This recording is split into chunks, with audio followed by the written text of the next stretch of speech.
This podcast is brought to you by Knowledge at Wharton. For more information, please visit knowledge.wharton.upenn.edu. BAE Systems, PLC, is the world's third largest aerospace and defense company. We have our roots back as far back as 500 years with Royal Ordnance in the 1500s. And we are the world's largest global defense company, the only truly global defense company. We have a very large footprint here in the United States. In fact, about 60% of our revenues hail from here in the United States in our entity called BAE Systems, Inc., which has grown very, very rapidly over the years. Since the year 2000, we were approximately $2 billion in size then, and today we're $20 billion in size. About 50% of that has been through organic growth and the rest through acquisitions. So in that time frame, that amounts to about 18 acquisitions that we've done in that time frame, not looking to slow down at all anytime soon. We are essentially a cradle-to-grave defense company. We make everything from aircraft carriers to destroyers, ships, aircraft, fighter aircraft, defense electronics, main battle vehicles like the Bradley fighting vehicle and the MRAPs, which have been saving thousands of lives in Iraq and Afghanistan this past couple of years. And then a lot of the services activities. So basically cradle to grave. And we are the company that feels like we've got a lot of momentum. We've got about 100,000 people working for the company, dispersed throughout 100 nations worldwide, and we operate primarily in 6 home markets around the world. The impact actually to date has not been too severe. We monitor it very closely. It has affected us in terms of our stock. I think across the board, the aerospace and defense industry has been hit about 30%. Not too significantly different than others, however. I think that defense is typically a cyclical stock, counter-cyclical stock to the other stocks in the market. And so when the market does tend to soften, if anything, defense tends to do relatively well. We're a relatively stable stock as an industry. So I think we'll pretty much weather the storm, depending on how severe it, in fact, gets from beyond where we are today. We think, as we monitor it, that there could be some potential downside post-2011, but right now we think it'll be relatively minor in the scheme of things. We have always kept a very close eye on controlling costs, and so we tend to be very lean in our operations, and a great example of that is our U.S. corporate headquarters. Here we are at $20 billion in the U.S., and we have a very lean corporate headquarters and tend to try and keep costs very small and very lean. And just focus on reinvesting in R&D and what we can do for the customers. And one of the best ways that that has manifested itself for us is we take a lot of the funds we could have in investing in buildings and operations, and we invest it in the R&D side. And a program where we've done that over the last year and a half has been a program called the MRAP program. And so for the first time in the history of the Pentagon, we have, at their encouragement, invested a lot of our own, hundreds of millions of dollars of our own nickel up front with no contract on the come. And it ends up that because we did that, we won 3 of the 5 variants that they awarded, and we feel it's been a huge benefit to both the Pentagon, to us, and we've saved somewhere approximately about 2,000 lives in the last year as a result of those programs, of that particular program. I think the industry is going to have having an evolution in terms of, I think historically, particularly over the last 20 to 25 years, we as an industry have focused very heavily on pure defense. And because the defense market relative to the markets in general is relatively small, there's an opportunity for people to begin to move increasingly into adjacent markets. And with this administration, they are embracing that. So it's some things in the soft power side. So whether it be alternative energies, diplomacy side, State Department elements, USAID, I think there's going to be quite a few opportunities. And you've seen elements of this occurring over the last year or so with companies increasingly looking at small acquisitions that expand that footprint for them.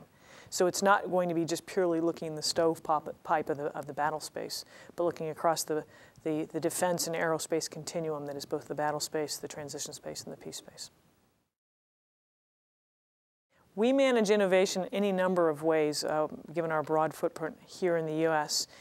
In particular, our division that historically has been based in Nashua, New Hampshire, called Electronics integrated systems has been focused on doing a great deal of R&D. That's largely been their heritage. And they have made numerous acquisitions over the years, particularly smaller acquisitions. And when we do acquisitions at BAE Systems, we have been really desirous of integrating those acquisitions quickly and completely. And increasingly we realize, as big as we have gotten at $20 billion, that with some of these companies you run the risk of crushing them.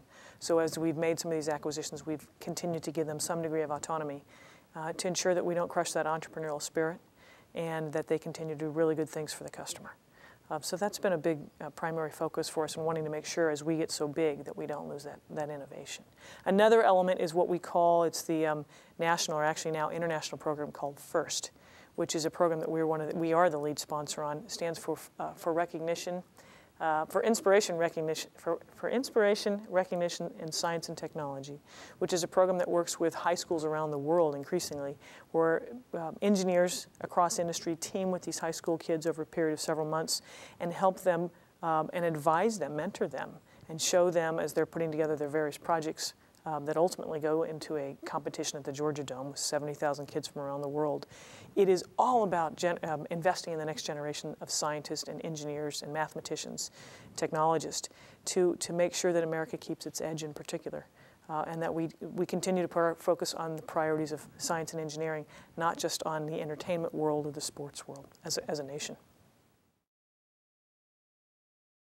We differentiate ourselves primarily given our global footprint. We're quite proud of the fact that we believe we are the only global defense industry that there is. And we operate in what we refer to as 6 home markets. So that is the UK, the US, Sweden, South Africa, Saudi Arabia, and Australia. And what we have done effectively in those countries, with the US probably being the bellwether of all of those, is largely through acquisition growth.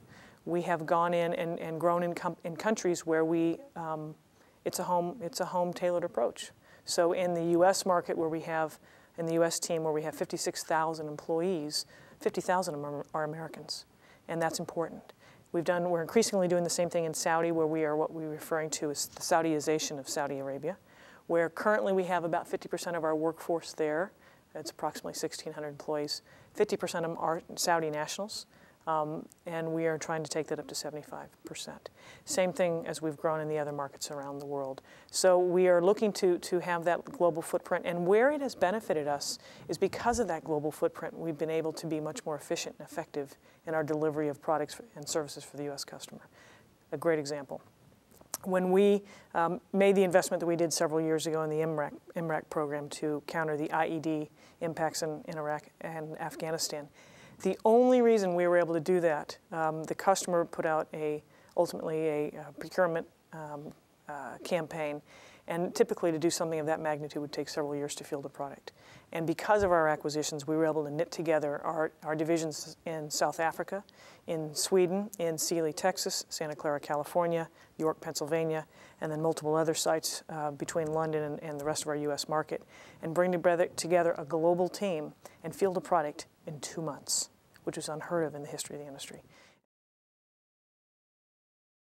Time zones. Time zones are the major difficulty in managing across an entity the size of ours. Given the fact that we have a footprint in 100 nations, it is very challenging. It's also really exciting. We are in an industry that likes to think of itself as global, but frankly in the defense industry, we're not global and we never should be global. We should be multinational at best. And so when we work with the nations that we do, it's with our allies. So particularly the UK, where our parent is based, we have worked very closely with them. We discovered that English is not a common language, and we're separated by a common language. But it's actually been the most incredible experiment I've ever been a part of. I've worked for the company 9 years now, and it is amazing how we have been given some opportunities, I think probably more so than anybody else, given our global footprint in the acquisitions, to do some things that are pretty intriguing and just have profound impact or potential impact for the warfighters going forward. We're always challenged. It means we have a lot of travel. I just got back last night from a very long trip to the UK.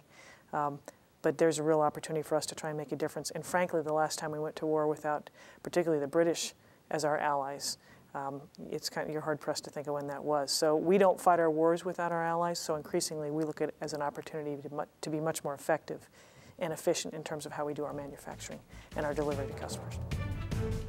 For more business news and analysis from Knowledge at Wharton, please visit knowledge.wharton.upenn.edu.